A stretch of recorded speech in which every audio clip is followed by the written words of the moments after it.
The study just dropped 2 days ago, and I want to talk about it with you because it has some big implications. So we talked about magnesium and dopamine, but it also affects ADHD in other ways. We've known for a while that we have more oxidative stress, which is usually a marker of mitochondrial dysfunction. My guest today is Annika Angelo. She is a leading voice in ADHD nutrition research. Annika holds a master's in health psychology, where her thesis explored the fascinating connection between ADHD, IBS, and minority stress.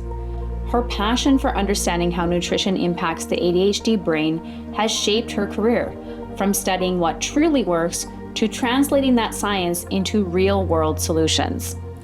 What makes Annika's work especially meaningful is that she approaches ADHD not only as a researcher, but as someone with lived experience having ADHD herself. In doing this, she brings both scientific insight and personal understanding to the conversation. In today's discussion, Annika explains why just trying harder is not a nutrition strategy for ADHD. She also breaks down why skipping breakfast can blow up your focus and mood for the rest of the day, and why some people on stimulants completely lose their appetite, while others feel hungrier than ever. We also discuss solutions for parents of children with ADHD and what strategies can help them to overcome the nutritional and behavioral challenges that come with both ADHD medications and ADHD itself. Finally, we talk about the big myths: sugar, food dyes, omega-3s, magnesium, and zinc. We cover which supplements have real evidence behind them, including a couple you might not have even heard about, and which supplements you might as well skip because the evidence is either not there or is too weak. And maybe most importantly, Annika gives us language for something nobody warns you about, something she coins micro barriers. These are tiny, invisible roadblocks that can completely derail nutrition when you have ADHD. I really enjoyed speaking with Annika. This isn't a conversation about blame or willpower. It's about understanding that the ADHD brain truly works differently and learning how to nourish it effectively. Let's get into it.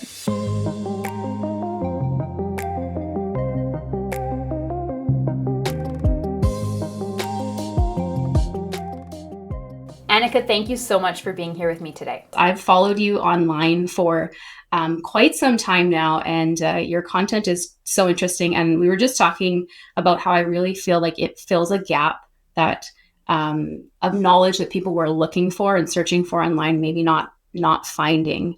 But I'd like to know a little bit about your history and how did you end up getting interested in and then developing content surrounding the topic of ADHD and nutrition? Basically, like everything in my life, it's a complete accident. And I knew I wanted to go into grad school, right? So I applied to a grad school, I got in, and I selected my major. It was going to be psychology. And then they were like, hey, we're doing this new program if you want to try it called health psychology, and it is accredited. So you're officially the first cohort who gets to go through it. And I was like, oh, well, I guess, sure, why not? Health psychology. I was doing in-home group work with people who are disabled, and it matched everything. So I started taking courses, and the hardest course I took was behavioral nutrition. And because apparently in my brain, I think this is hard, that means I need to get really good at this.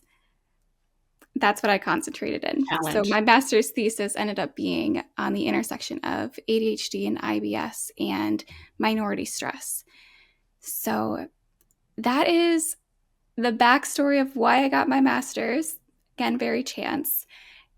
And then why I started getting into sharing this research. I ended up switching jobs, and I was doing in-home work for specifically mental health, helping people in a community who had serious and persistent mental health disorders. And then I lost my job because we lacked funding from the state. So they cut all of our positions, and it was at that point when I was like, you know what? I've been working for people for my whole life, and it's really exhausting. Mm-hmm. So why don't I just do what I want to do? and work for myself.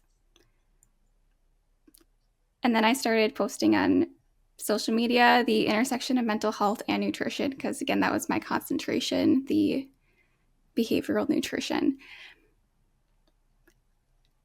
And then one of my ones on ADHD and protein went viral. That was the moment I decided I care the most about ADHD and nutrition. Really? Why don't I just share about that? Why don't I just concentrate in that? And once I started concentrating, that's when it really started to take off. The really funny part here, though, is I didn't even know for sure I was ADHD. I didn't even think it was a possibility, right? So my whole life, I've been thinking it's interesting, right? Right. It's not me. Mm-hmm. And then it's the most interesting thing to talk about, so why don't I just talk about it? Mm-hmm. And finally, now I got my diagnosis. So we're kind of a whirlwind of the last few years. But so through your research and content creation around this, you discovered that you are also included in this. yeah, exactly. Actually, yeah. What are so you really do focus in now, like you said, on nutrition and ADHD.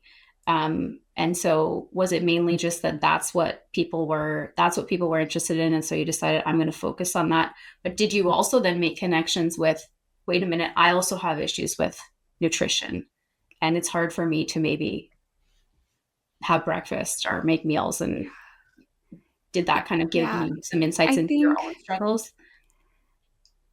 I think it was a dual Right. aspect. There were people commenting saying, I experienced this. Is this an ADHD thing? Then there were people saying, specifically my husband, actually saying, you have a second brain. You talk to your second brain. What does that even mean? And so it all worked together to help me understand myself better. Because it was, like I said, something I was interested in talking about. I didn't know why I was interested in talking about it. It just felt like the most interesting. So I followed it, and this is where we're at now. Mm-hmm. You have quite a huge following. I know on Instagram, I think you have over 130,000 followers. Is that correct? Yeah. And are you on TikTok as well? I am, even though I don't know what's going to happen in the States with TikTok anymore. But Right.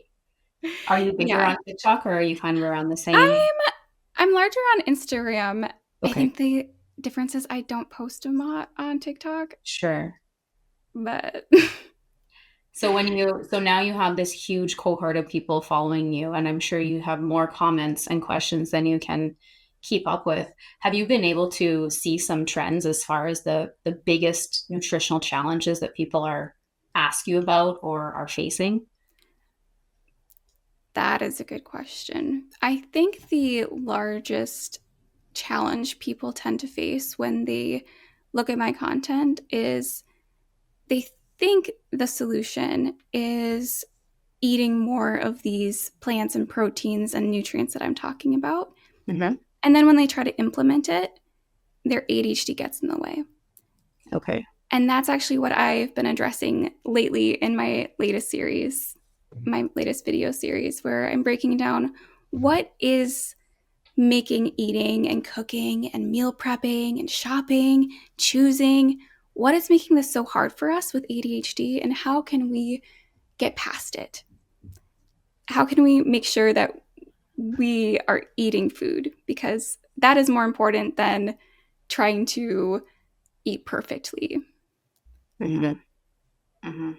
And do you see this showing up more in men or women or certain demographics, or do you see this across the board?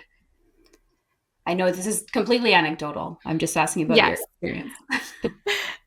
My main audience is female or female identifying. At least that's what my analytics say. So yeah. Okay. It's also possible that they just relate to me as also a female. Yeah. But based on the people I've talked to in general, though, what I've noticed is there tends to be a lot more executive dysfunction around cooking and eating with females. And that's probably linked to just how we are socially, I don't want to say forced, but like that's the role that we tend to play, right? With being in charge of the kitchen. And I see a lot more shame, I'd say, with females and eating compared to males and eating. Just because there's that whole cognitive load that comes with being a woman in the kitchen. Yeah. Yeah. And I imagine this applies to women who are, say, mothers of kids with ADHD too. Like this can, or even have a family member, you know. Oh, yeah.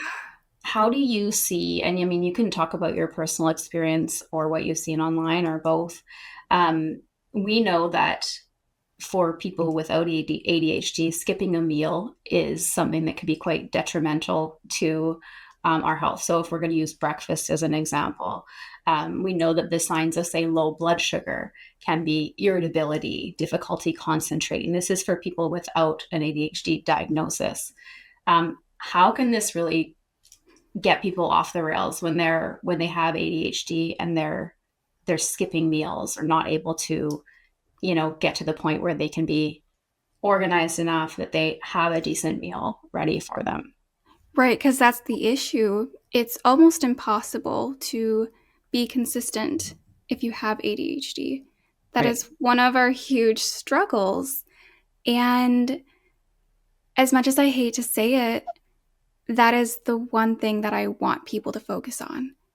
Even though it's so hard, the goal is simply just to eat 3 meals a day. If you are doing that, then you are really helping your ADHD just because of like what you said, the blood sugar aspect. But it's also helping you get more nutrients and more stability emotionally.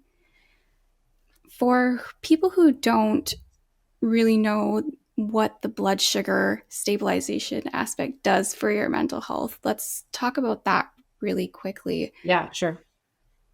So when you eat food, it goes into our bloodstream, right?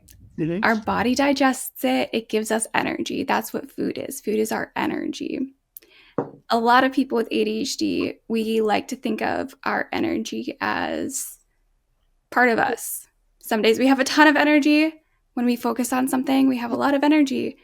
When it's really hard to do anything, we have no energy. I compare it really similar to when I was severely depressed. I'd say I just don't have the energy to do anything, even though I technically could. And it's really similar to what a lot of people with ADHD also say. Like, I could get out of bed, but it's really, really hard and it takes more energy.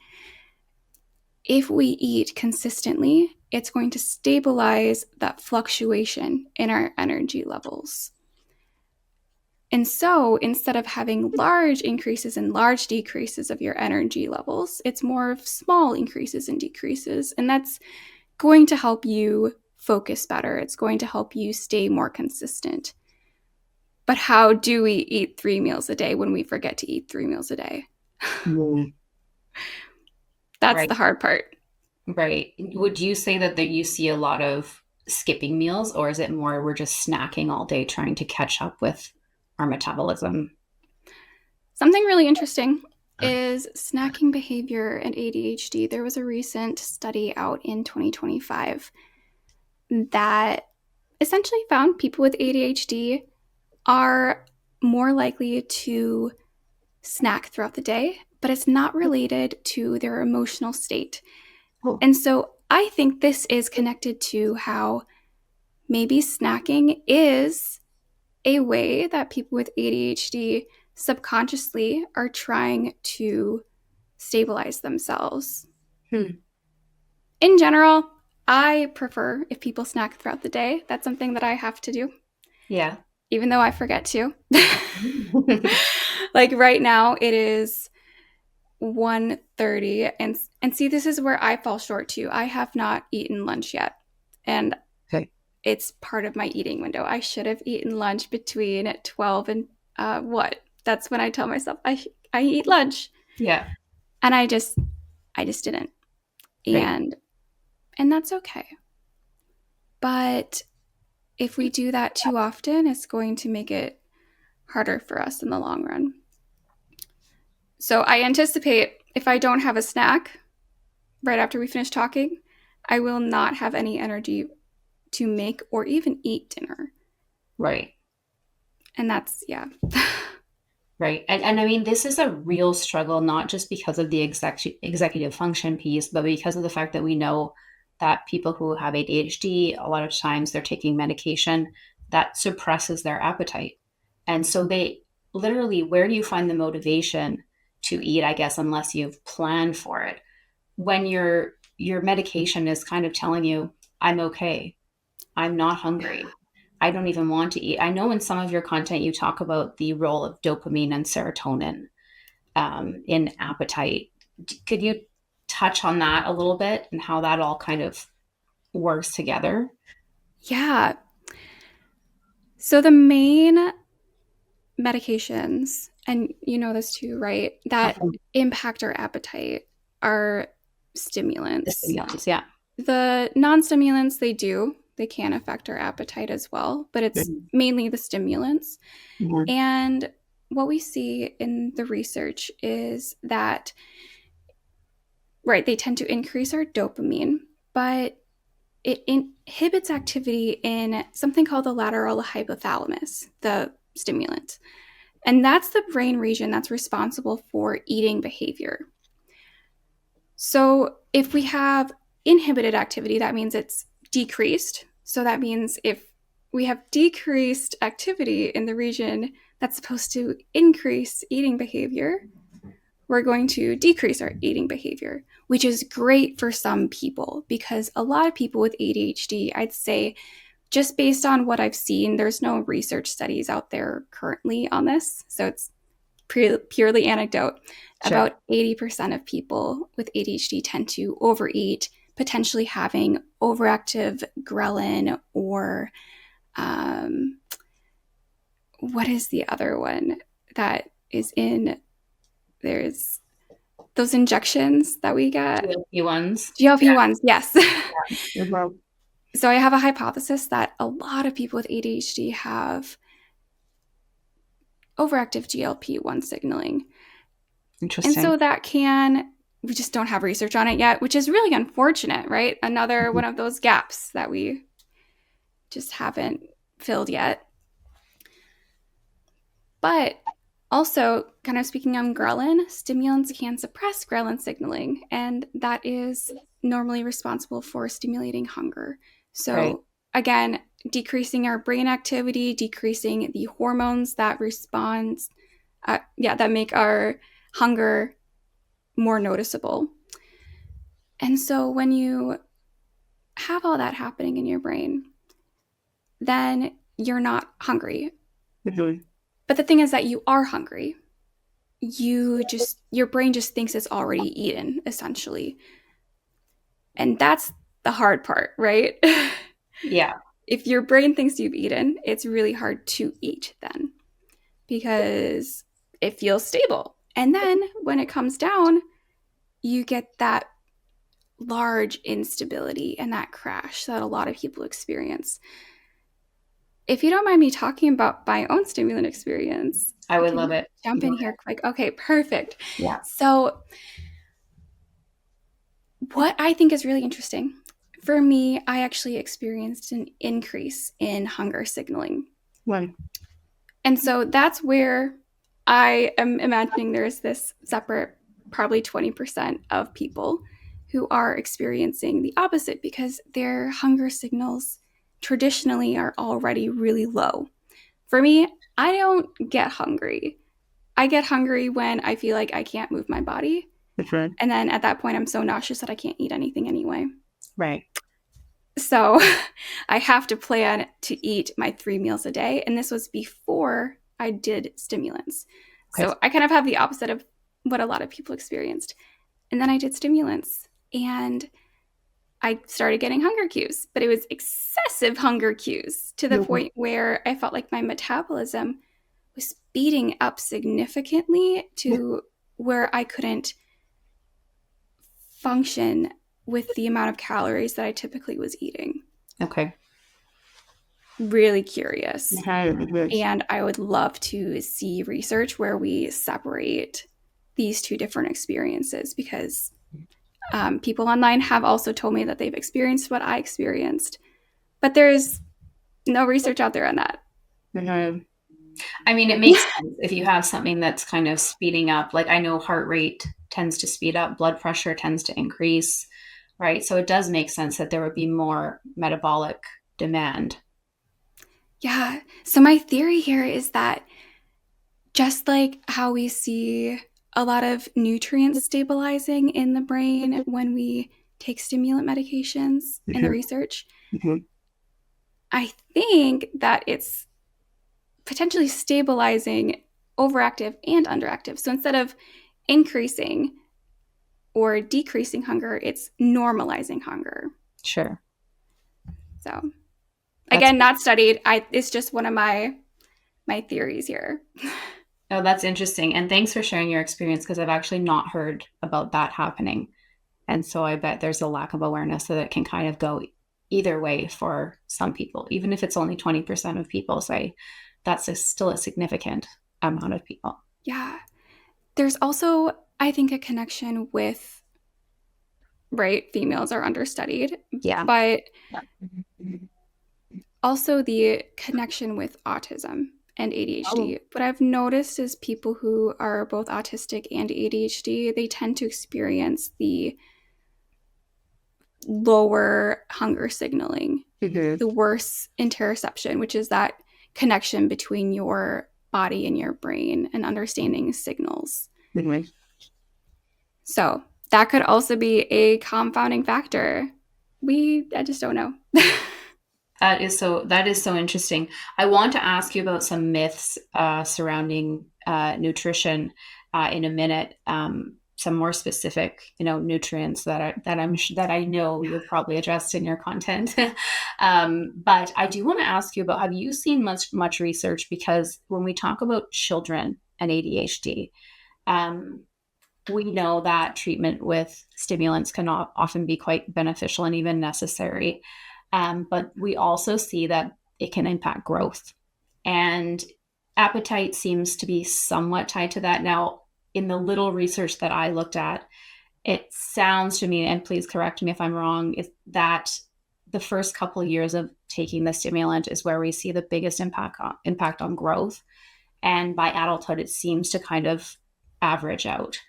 But have you seen anything in the research on how maybe nutrition impacts this in children? That's another gap. Okay. But you are correct. The first 3 years specifically of stimulant use seem to affect stature. Right. If you are taking it as an adult, because you're already grown, it doesn't seem to affect you at all. Yeah. Potentially small, but there's no statistical significance there. I would say how much they could be potentially stunted is not a large concern, right, except for potentially a very significant or very specific scenario. Sure. Because it's, I want to say, what was it, like 3/4 of an inch difference in one of the larger studies? It might have been I heard, so number. I remember 2.5 centimeters. I don't know. We don't really talk in inches. Yeah. Okay. So yeah, it's about that. It's about that. Yeah. Okay. So, well, we actually had Dr. Dean Albee, who I was speaking with you about earlier. He was actually asking about that, about this what we see in children, because some are more impacted than others, right? Right. And the nutrition side, like when we have kids who don't want to eat because of their stimulant, or they're clearly losing weight, which we do see, right? How we can maybe curb that with nutrition, right? Yeah, that is probably the hardest part, because I don't believe any of the studies that I've read controlled for the diet of the kid. Right. Which is unfortunate, because that would really help us understand what's going on. In general, though, helping kids eat when they don't want to is really hard, especially if you're a parent and you are feeling really desperate because your kid's not eating. They're on stimulants and they seem like they're functioning better, but they're just not eating. What I encourage people to do is start with what I call level 1 foods. Also educating the kid on the importance of food, why we have to eat even when we're not hungry, which is to make sure that we have energy stable throughout the whole day and so we don't get that crash feeling. But the level 1 foods, going back to that, drinkable calories is the number 1 level 1 food. So we're talking about smoothies. Oh yeah, smoothies, protein drinks, even just a glass of milk. If you can get your kid to drink something like that, you're doing great. Just let them know, hey, it is lunchtime. I know that you don't feel hungry, but here's a protein drink. You can have a straw with it and just sit down and drink through the straw while you are working on your homework, right? Yeah, easy. Give it to them. It's easy for them to do, mindless. They don't have to think about it. And if it's a smoothie, because I'm a parent, you can sneak things in there without them knowing.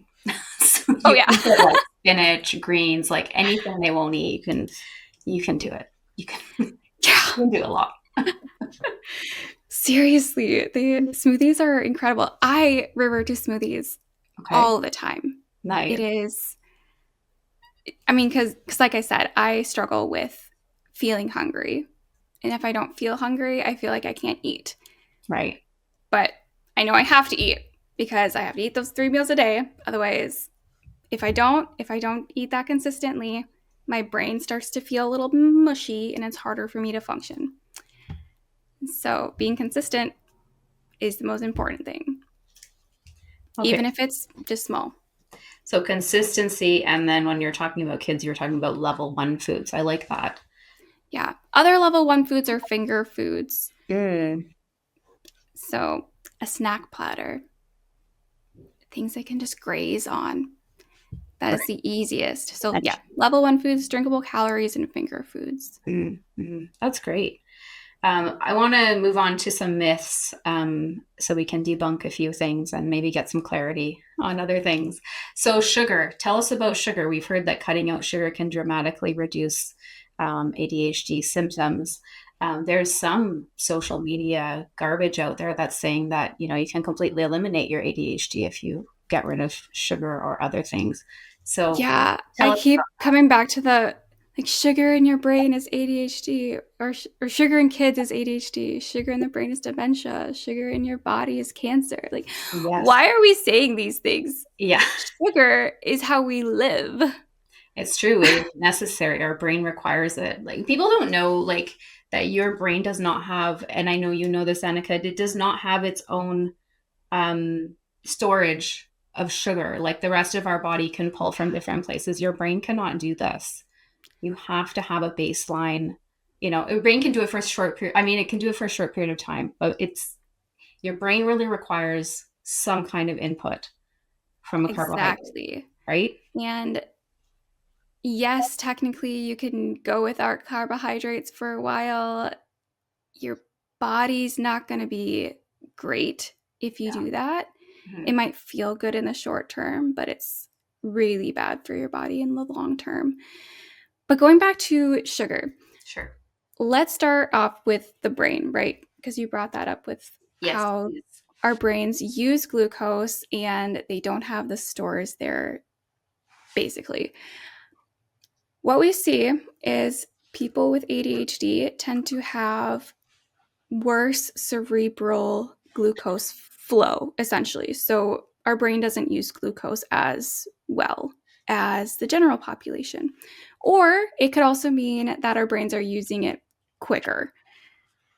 So when you think about that, perhaps the logical explanation here would be that our brains maybe need more, which I know might be a really hot take. Interesting. And the difference, though, is how consistent are we with getting our carbohydrates? how consistent are we with making sure they are more fibrous carbohydrates versus like the more non-fibrous carbohydrates, think your bread. That being said, I don't advocate for people to go over the recommended limit of sugar. Right. That's where a lot of people do see improvements in ADHD because their kid or themselves have been eating over the amounts of sugar that they should have been. So for kids, we really don't want to see more than 10 grams of added sugar a day, which is really, really easy to go over, especially if they are having, say, chocolate milk, or a lot of juices have added sugars in them as well. And obviously things that taste good, like chocolate crackers or cereal, it adds up really fast. And so if you do cut out sugar, it is likely going to help if you're eating too much sugar. Right. So for kids, again, about 10 grams a day, and then for adults, 25 grams. And this is added sugar. We don't count sugar from fruits or naturally occurring carbohydrates. The one thing that if you do cut out sugar-wise that will most likely help your ADHD is sugar-sweetened beverages. So this is very preliminary research, okay? Mm-hmm. What we see is cutting out sugar doesn't seem to help ADHD, but cutting out sugar-sweetened beverages specifically seems to help ADHD. What we think is going on here is, A, it's really easy to overconsume sugar when we are drinking those sugar-sweetened beverages, right? So if you think of any non-diet soda, you are getting potentially 2 times your added sugar of the day. If you go to any chain restaurant that has coffee, say Starbucks, for example, your grande is going to be about 2 times over your amount of sugar per the day. Wow. It's just so much. And the issue is that it's all at one time. Right. And when we have that much sugar all at one time, what it does to our brain is it gives us essentially a flood of dopamine. Sure. And when we do that too often, if we do that every single day, what our dopamine receptors do is they start to become less responsive. And we don't want less responsive dopamine receptors if we have ADHD, right? We do not want that. And so it's not permanent, though. If you do Right. reduce your sugar-sweetened beverages, Right. you should start to see improvements. That's out of all of the things, there's two things I recommend people with ADHD eliminate if you really want to eliminate something. And by eliminate, I mean you don't have to get rid of it completely, just maybe do it once a week at most. Sure. Alcohol, sugar-sweetened beverages. Those are the only 2 things. Don't need to worry about anything else. If you do that, you're going to honestly improve your ADHD symptoms. That's a great tip, because that's something practical that people can do, right? And they can adopt that, within a reasonable time frame. Tell us about food dyes. So we had a pharmacist ask about red food dye, or different food dyes that are out there. None of us have seen like solid research on this. Mm-hmm. Have you? No, the issue actually though is that all of the studies are kind of bad. Okay. Sure.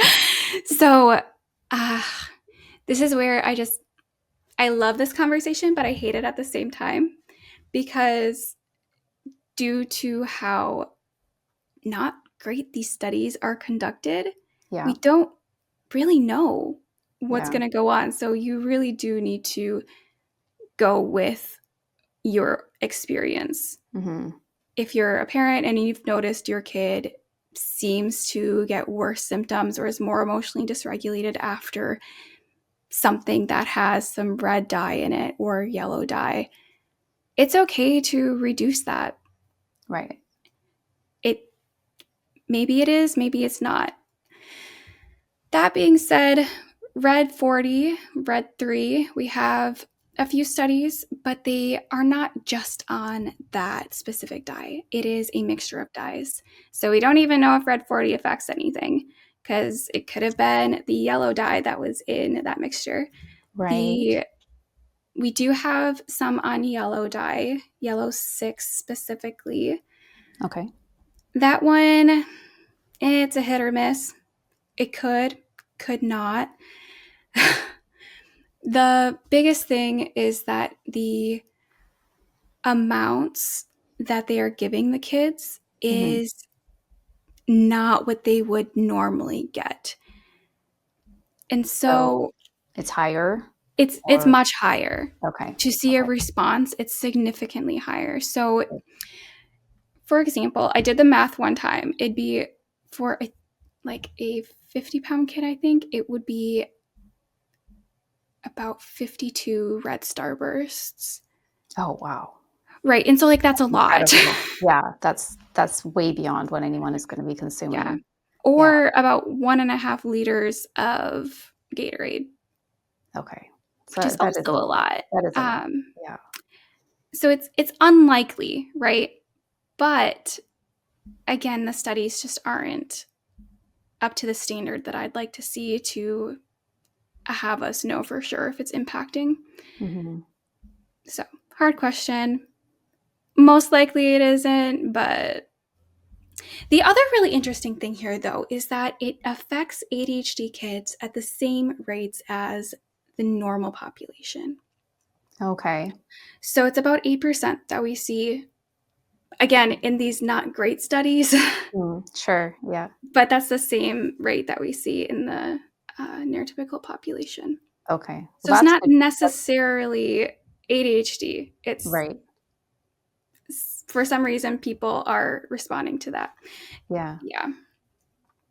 Well, that's really interesting. You did well with that, even though the research has not worked in our favor. That's really interesting. There's a few there that do tend to come up quite often, right? Yeah. On to supplements. So I could ask you about omega-3, saffron, zinc, but why don't you just tell me about maybe your favorite supplements that you've seen good research on, and maybe the ones that are also very popular in the media, but might just not have any good science behind them. I'll let you pick. Okay. Well, let's start with saffron. That is the most promising supplement for ADHD out there right now. The difficult part, though, is that we don't have a lot of studies. And the studies that we do have, we don't have a lot of participants in. So, doctors were not allowed to recommend it yet because we just don't have the backing. It's only been studied since, I believe, 2022. And I think there's only 4 studies out right now on it. But they are promising studies. So if that is something that you wanted to explore, go for it. I'd recommend working with somebody who knows herbs and the interactions with medications, because for a lot of people, saffron can do difficult things emotionally. I have a Discord server where I talk to a lot of my followers and we just chit chat about stuff. And a few of them reported just feeling very emotionally distressed when they were on saffron. So maybe anxious, like an anxiety almost? More weepy, really sad. A lot of just extra emotion. So that's something to look out for. The other hard part with saffron is it's difficult to find both ethically sourced saffron as well as it's for sure saffron. Right.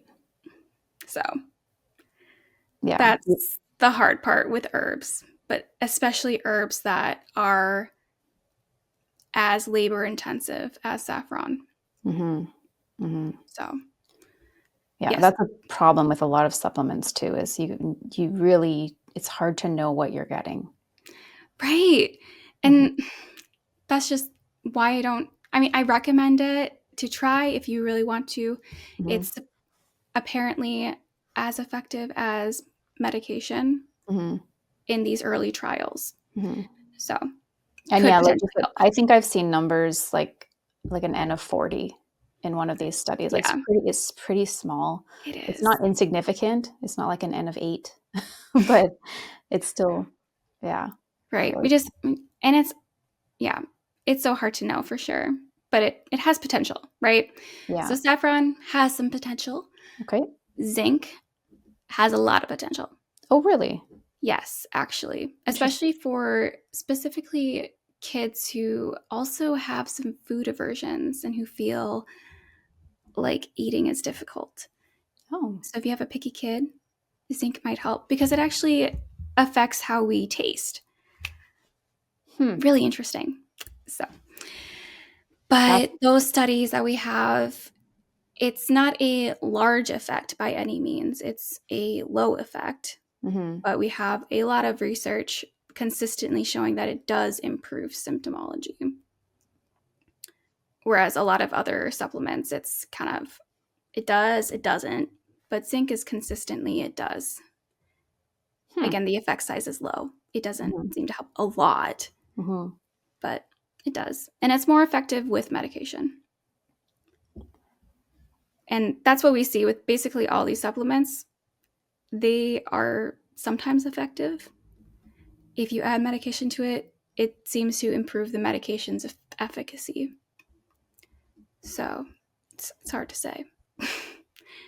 Might not help by itself, but if you pair it with medication, it seems to make the medication better.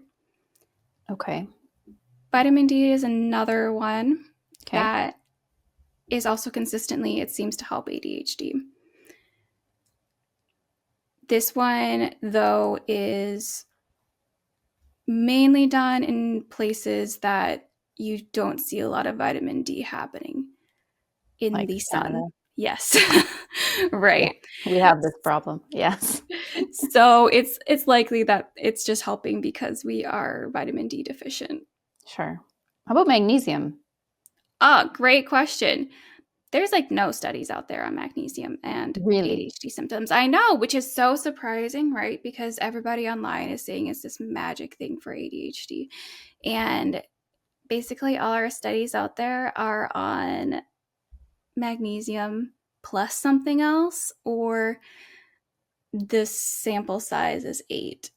Mm, So I do have a blog out there that has all of the magnesium studies that we currently have for ADHD and if it had a placebo group or not. I think only one of them had a placebo group, if I remember correctly. okay. So, end of the day, magnesium probably won't help unless you are magnesium deficient. And that is a trend basically throughout all of this. It will likely only help you if you are deficient already. Yeah, which is So, what we see in practice too in the general population. I've also seen like there seems to be people tend to find, because we see a lot of people who use magnesium for sleep or relaxation to help aid with sleep. Magnesium glycinate and bisglycinate seem to work better for that. Too much magnesium will cause diarrhea. So you have to be careful what you use and how much you use, right?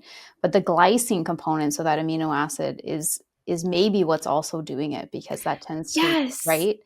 That tends to Yeah. cause a relaxation, and sometimes even a bit of drowsiness, I think. So, There's also some research out there on glycine and ADHD. I think it's hmm, one of the few amino acids that we tend to see oh, interesting. lower in ADHD, Yeah. or it's being used abnormally through Mhm. different pathways. Wow. So, like, it could just be that, and it might not even be the magnesium, right? We Yeah. just don't know because we don't have research. We have no research on magnesium glycinate and ADHD. The Okay. one that would likely be helpful is magnesium threonate. Oh, yeah. Mm-hmm. because that can cross the blood-brain barrier, and then your brain can use the magnesium. Magnesium is a very important nutrient in how our brains use and manage dopamine and norepinephrine and serotonin. So I see a lot of potential, right? Especially if you are deficient. Mm-hmm. So get tested, talk to your doctor. Omega-3s, though, you brought that one up too. Yes. Really interesting. Early studies, we see it helps. However, these later studies, we had 2 reviews in 2024, and they both found the same result, that for some reason, omega-3s don't help ADHD, which is really interesting, right? Because we've all been told that they help us. My hypothesis here is that our supplements have just gotten worse. So think oxidation or the quality of our supplements. Because if you are getting an oxidized supply of fish oil, it's doing nothing for you Yeah.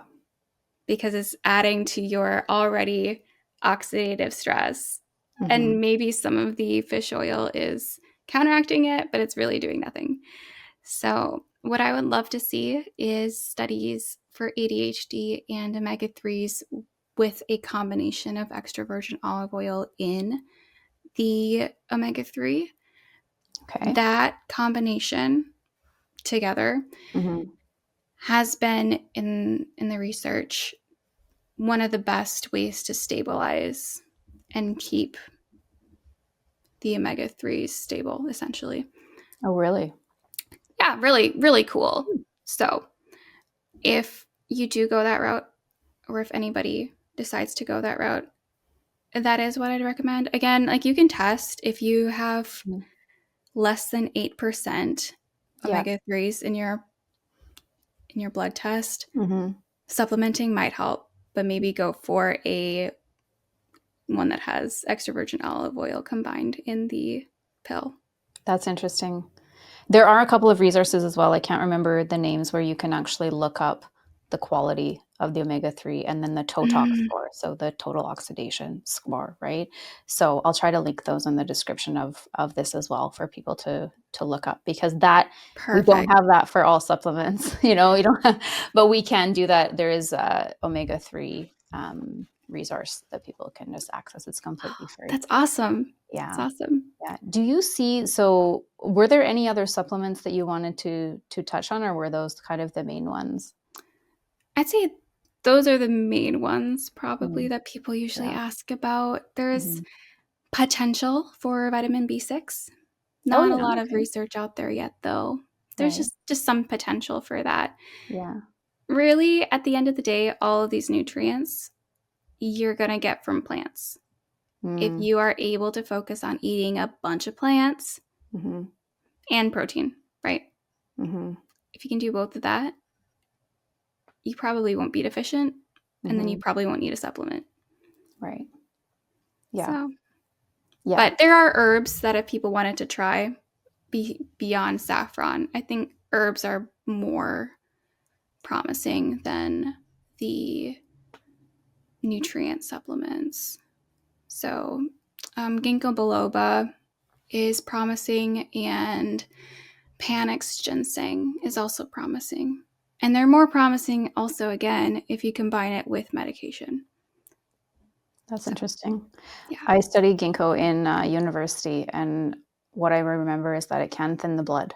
So all of these, if you're listening to Yep. this and you are on medications, you know, like Annika's saying, do talk to a healthcare professional or someone, because these can interact with your medications or with certain health conditions too, right? But ginkgo is one that's been around for so long. That's interesting that you mentioned that one. And Yeah. ginseng, yeah, I love them. I use them myself, or at least I used to. yeah. And then I ran out, so I haven't gotten them anymore. Fair enough, fair enough. Well, this is really, really interesting. I'm taking a ton of notes here. But I want to ask you, like, about you have a cookbook coming out. I So do. Yes. And honestly, the reason why I made it was because my brain itself was Mm-hmm. overloaded with all of this information. Mm. And I just wanted to stop thinking about what can I eat that's going to be quote unquote perfect so it can like benefit my ADHD the most. Sure. And that was causing me stress. And so if you have too much stress over something, all of your benefits are kind of going to the wayside because your body's using all the nutrients that you're getting because you're so stressed. Right. So what we did is I partnered with an Ayurvedic chef, and she is incredible. And she was the one who created all of the recipes. I gave her all the outlines and the guidelines to do, and we created. Oh, it just makes me so happy thinking about it, is what I'm trying to say. Because it is finally a resource where people can just go in there and cook something and they know for sure it is backed by research. It is going to help their ADHD. They don't have to think about anything else. Just choose something and cook it. And we also tailored it to people with ADHD, where it is sorted by how much energy this is going to take. That's really interesting. And have you formatted this in a way that is easy for people with ADHD to even read the recipe? Like, I'm sure you've really tailored this, Oh, yeah. We've thought right? through it a lot Yeah. because every person with ADHD is different. Yeah. Some people need a lot of detailed instructions. Some people get overwhelmed with instructions. Right. So even that we thought through. We have the instructions are honestly pretty detailed, Mhm. but we have easy instructions along with it that are bolded, that if you just read those bolded ones, you'll be Nice. fine. Nice. And yeah, we have pictures as well, because we're visual creatures. We need to see what we're going to make Yeah. Yeah. to get inspired. Yeah. Yeah. I think that's great. Have you addressed also, I wonder if, first of all, let me ask this. Do you see, or do you think that people with ADHD tend to have more micronutrient deficiencies? And have you kind of addressed that in the cookbook, as far as like how you're approaching what recipes you're? Yeah. Yes. Great Yeah. question. Because a lot of the nutrients that we used are, let me backtrack actually. Sure. There's a section in there where we go over the 6 main areas of nutrients that are most beneficial for ADHD, and giving you examples of what foods these are. And then the wonderful thing is that you don't have to think about that, because I calculated and gave that to Katie to create those recipes, which foods I wanted to focus on that are going to have the highest amounts of these, that are going to really work beneficially with the other nutrients and just work synergistically together to increase the absorption of those nutrients. So it really is, you don't have to think about any of it anymore, because it's already calculated, which I'm really excited about, because like I said, my whole last year, especially as I've been really niching down into this and getting overwhelmed myself, it's so much knowledge. But now it doesn't have to be, because it's already there. Yeah. Well, it's so nice that you're filling this gap. And when is your cookbook coming out? It releases December 1st. We're hoping to get pre-order the week before, which is going to be Cyber Monday. So hopefully that works out well. Okay. Gonna have a discount if people pre-order. Nice. Nice.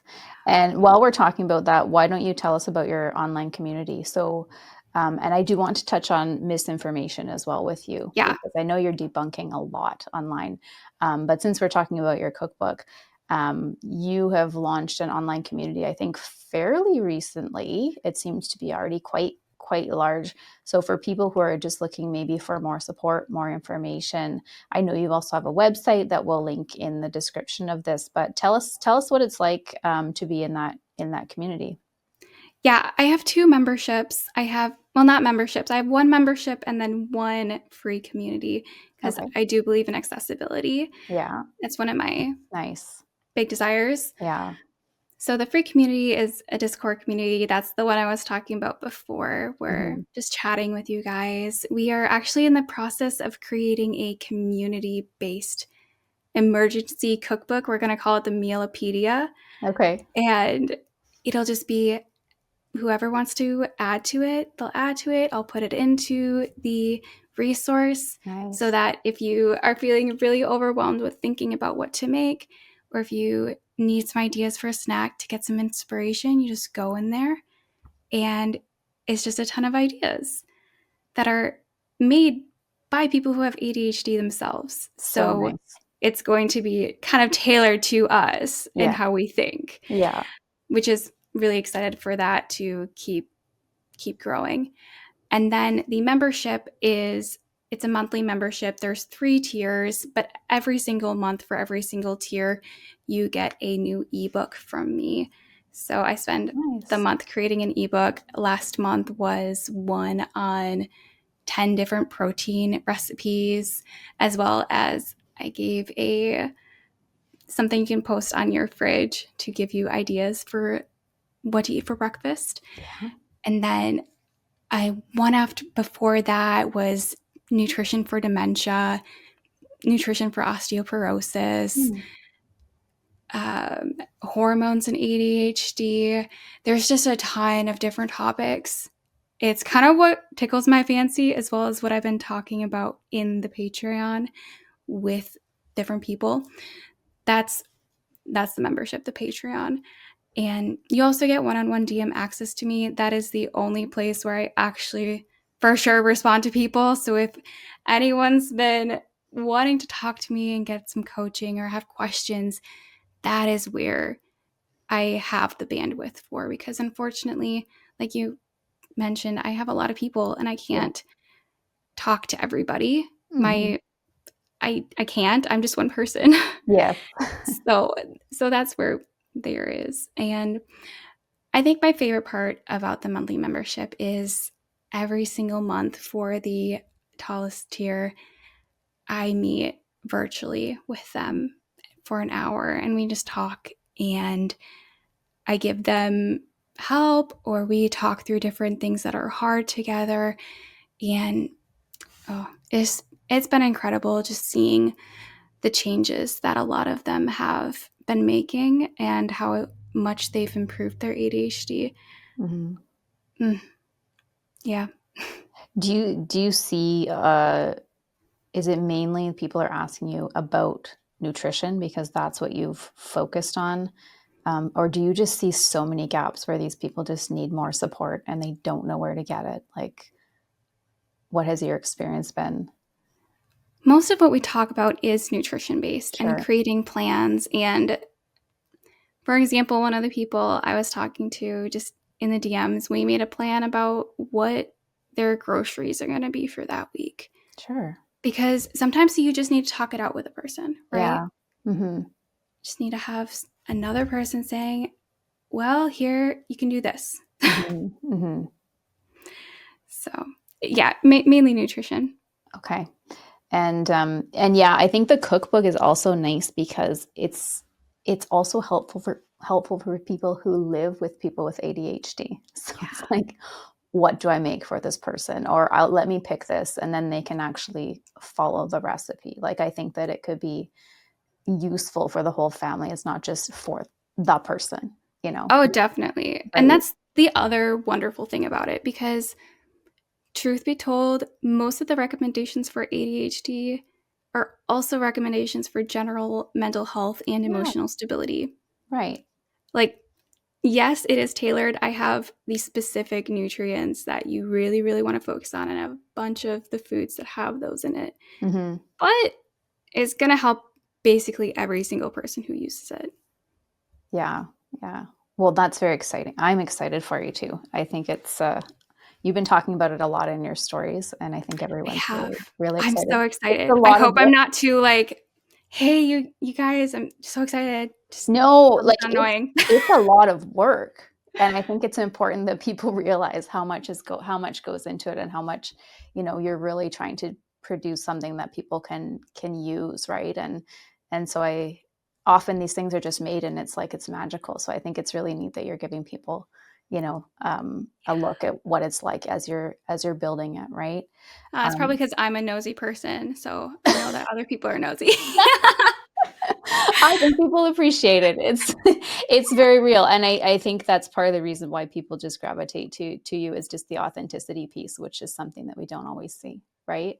Oh, Um, thank you. yeah, it's really nice. I want to touch on misinformation. So Yeah. one of the things I'm very passionate about, and we talk about a lot about on this channel, is that we always just provide evidence-based information, because there's so much misinformation out there, and unfortunately, it's actually pretty serious. So, I wanted to, if there are people online who feel like it's just such it's just, I say it's like being in the wild, like being in a jungle out there when you're on social media. Um, how do you how would you tell people, like, how to decipher between misinformation and evidence-based information without having to go into studies and things like that? Like, what would you tell people to look for? I think the first thing is just an awareness. Hmm. The awareness that nothing on the internet is verified. Yeah. You don't know. You don't even know if what I'm saying is true, right? Yeah. Technically, Yeah. unless you've read the studies for yourself, I could just be pulling stuff out of my butt. Yeah. Who knows? Yeah. So, ideally, you are finding people who you can trust, who have a history of explaining, and who have a history of sharing research. And not just that, but have a history of people who are also trusted and like being with them, and not Mhm.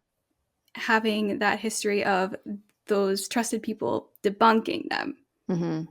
right? So if you see a person online and say there's a creator out there that debunks people, and they are consistently debunking that one person, maybe they're not being truthful in their content, right? Right. So that's one way. Social, you Yeah. can tell based on the social demographic of what is happening. Mhm. Another way that you can do is, oh, reading it yourself, but that's a lot of work, especially if you haven't been trained in how to read it. There are people that teach you how to read Yes. studies online. Mhm. And if you haven't had the privilege of going to college to learn how to read studies, finding people online. There's one person, her name is Nini and the Brain. She is really good at helping people understand those more nuanced statistics. So I really appreciate her. Yeah. Another thing you can do is start tagging the creators that you trust in different videos or different posts. We don't always see it, but there's a chance we do. Mhm. And we might make a response video to help decrease if there is any false information out there.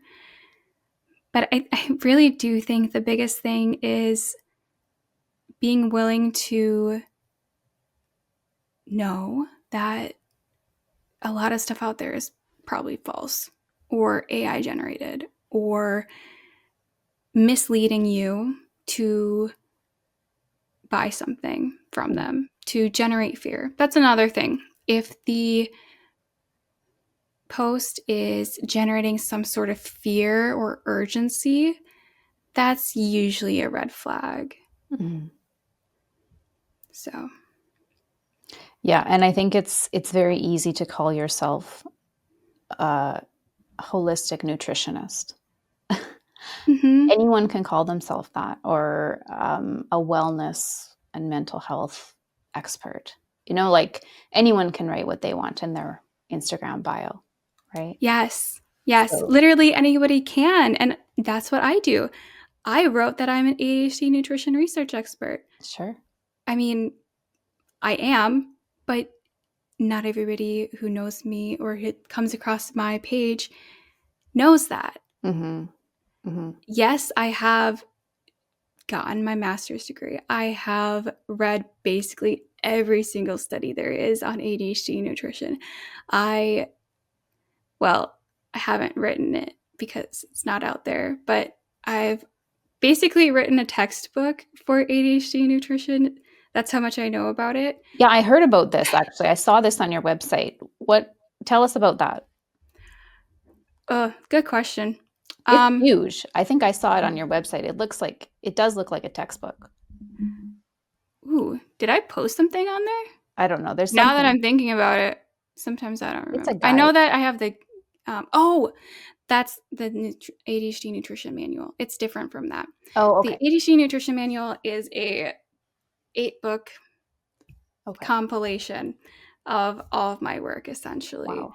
That is going to make, okay, it is my textbook Okay. in easy to understand form with Okay.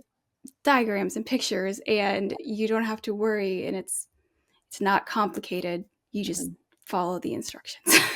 Okay. Fair enough. It's for the non-going to college person. Yeah. Okay.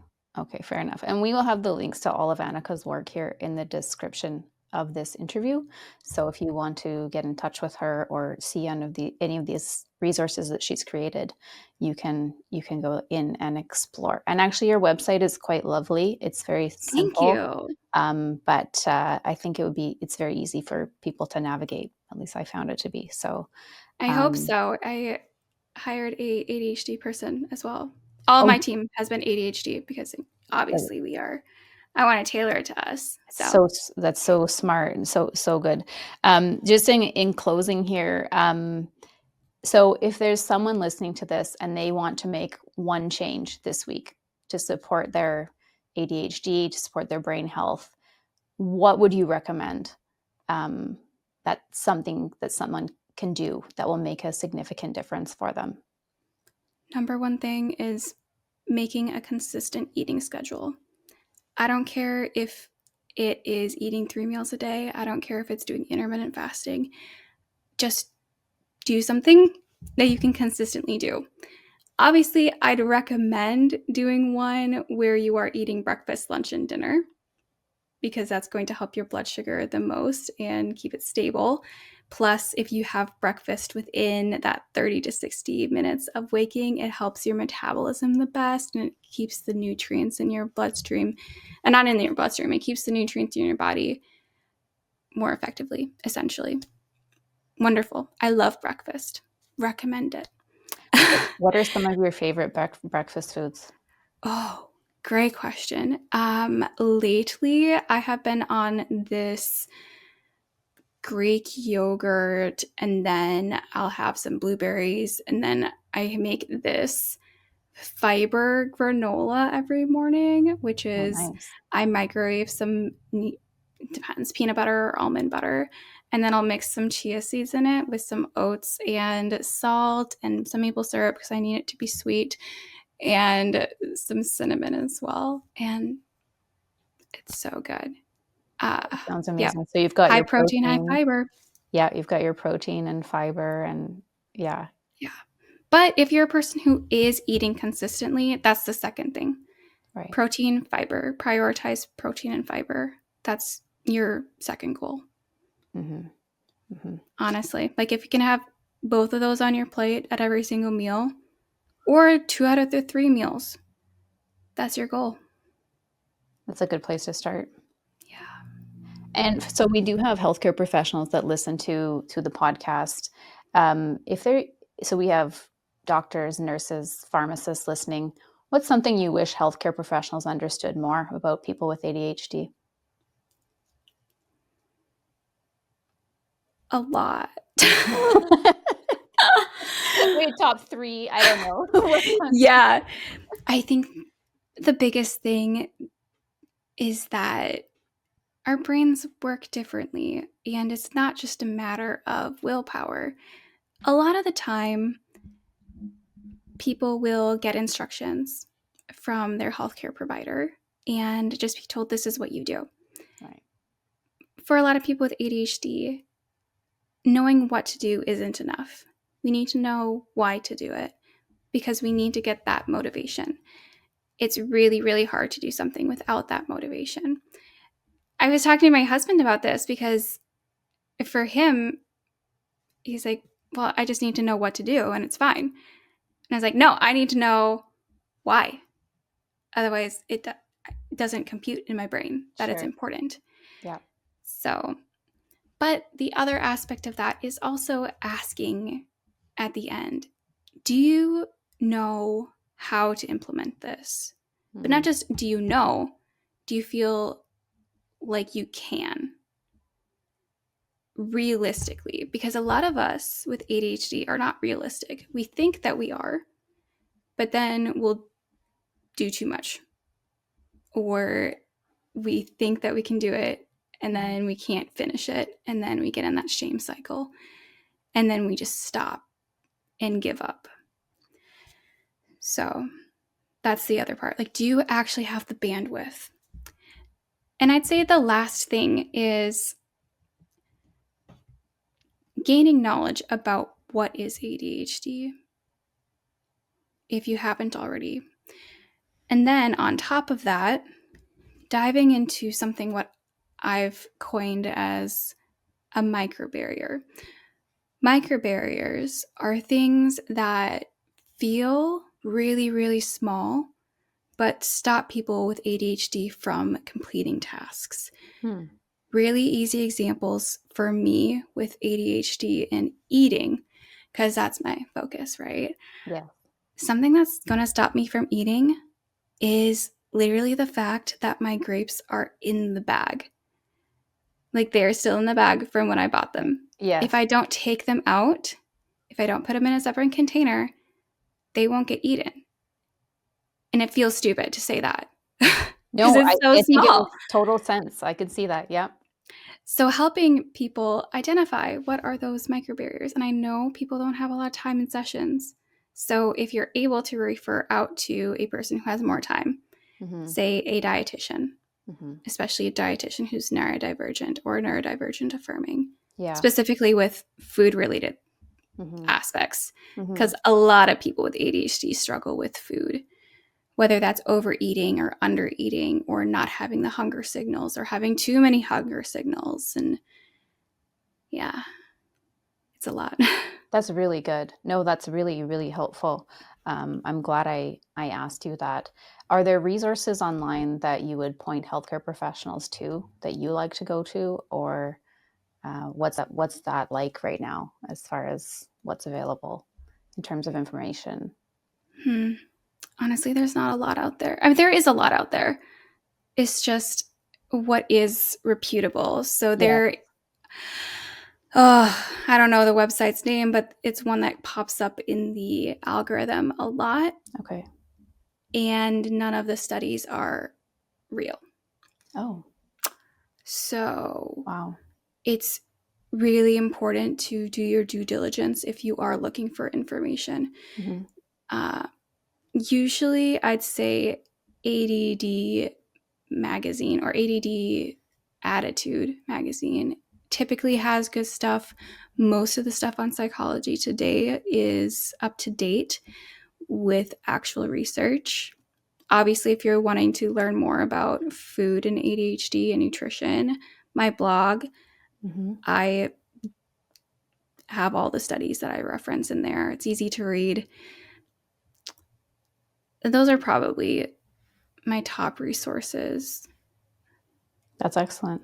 Oh, that's really good. Thank you for sharing that. Is there, again, if you want to contact Annika or learn more about her work, again, we'll have all of the links in the description of this video. Annika, is there anything I didn't ask you that you wanted to touch on or that you want to leave viewers with or listeners with today? Truly, the most important aspect is not letting yourself fall into that shame spiral. Because once we fall into the shame spiral, it's so hard to get out of it. And we don't need to be there because it's just how our brain works. And we've been taught our entire lives how to eat like the rest of the world. Right.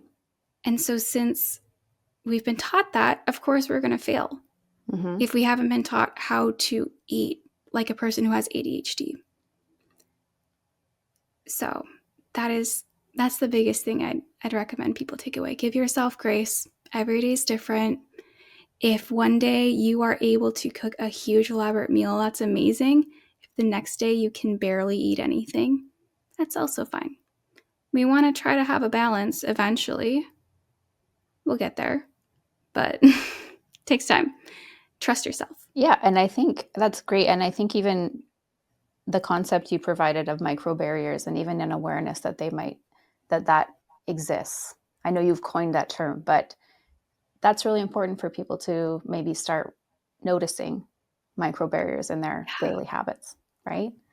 Yeah. Like if a micro barrier to doing the laundry is just the fact that you have to walk all the way downstairs to do the laundry, then maybe this would be incredible if I could do that. Yeah. Bring it upstairs instead. Right. The laundry. But I mean, even have a laundry chute, like, or for me with my own laundry, I'm just thinking about that right now because I have to do it. I don't fold my clothes because if I have that rule that I have to fold my clothes, it doesn't get folded. And I feel a lot of shame. So I just got rid of that barrier altogether. And I just sort my clothes instead. I think this is such an important conversation because these things sound silly. If, when we just talk about one of these things, like, okay, your grapes are in the bag, or, the barrier to doing your laundry is going downstairs. But I would guess that there are hundreds of these throughout the week that people are up against. It's not funny. It's really, it's their reality, right? And so I think the way that you've been able to talk about it and just give people the freedom to realize that it's okay, Yeah. this is how your brain works and we can work with it, is something that I have not heard of anywhere else. And so I think that you're really doing such a service to the broader community, right? With just, the way that you are providing this information, just providing a safe space for people to be like, you know what, this is my reality. I need help with my grocery list this week, right? Yeah. It makes a big difference. Yeah. And I'm really grateful that you are letting me talk about this on your show. For sure. Well, thank you, Annika, so much for joining us. I know you're so busy with your community and all these things that you're doing in your cookbook, but it's been a real pleasure. Thank you so much for being here today. Thank you.